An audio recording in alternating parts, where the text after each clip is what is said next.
Now, when we go on, the music changes. Now, the phrase that we just dealt with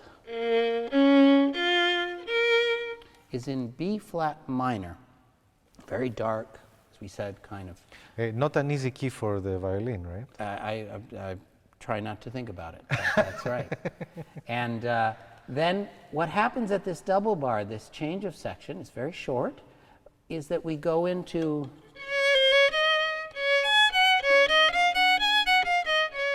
a major key where the tonality, the mood is very contrasted. And look at what it looks like. All of a sudden, everything is changed. We have diamond after diamond, these swell marks, so that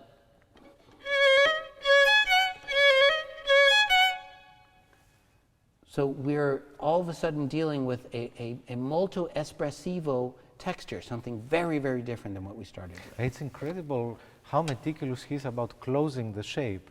Looking at the shape graphologically, it almost seems like he was making like a rhombus-like shape in his mind. It's very different from the two hairpins that are not closed. And at least when one reads this as an expression marking, something giving you an instruction of expression, there's also a beautiful quality to the idea that that doesn't break out, that it's inside and stays inside, and that's perhaps why he's so attentive. Mm-hmm.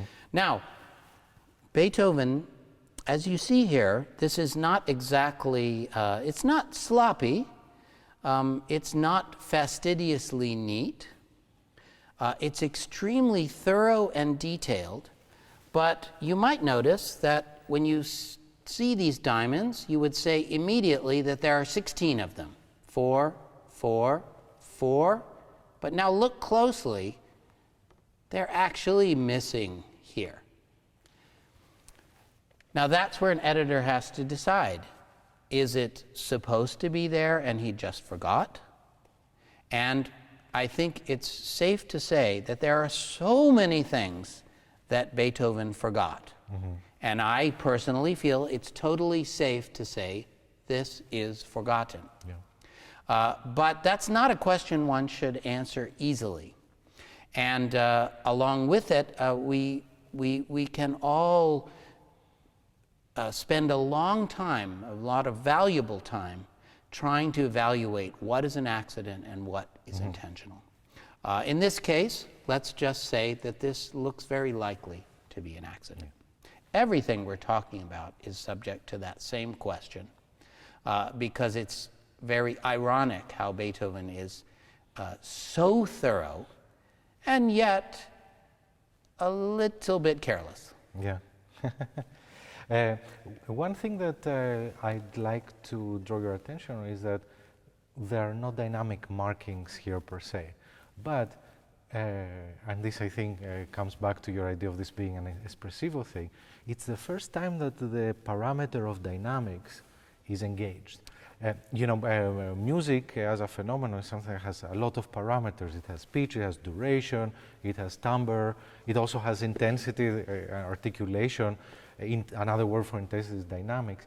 The first time that you see this, special expressive nuance, the parameter of dynamics is activated.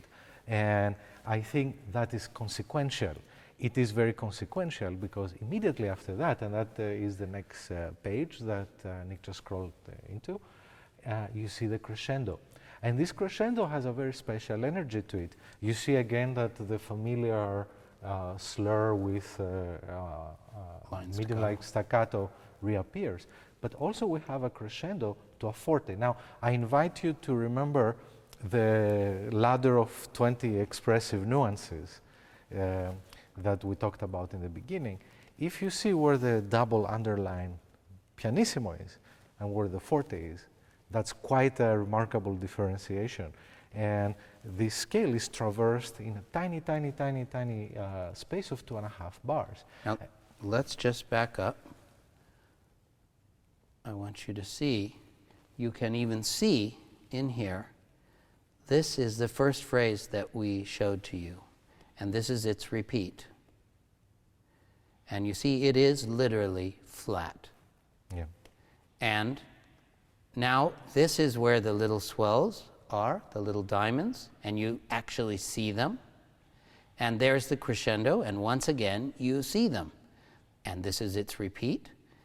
And so, in fact, exactly the shaping and the architecture that Stratis just described, there you see it, borne out in the electronic representation of what our sound is doing.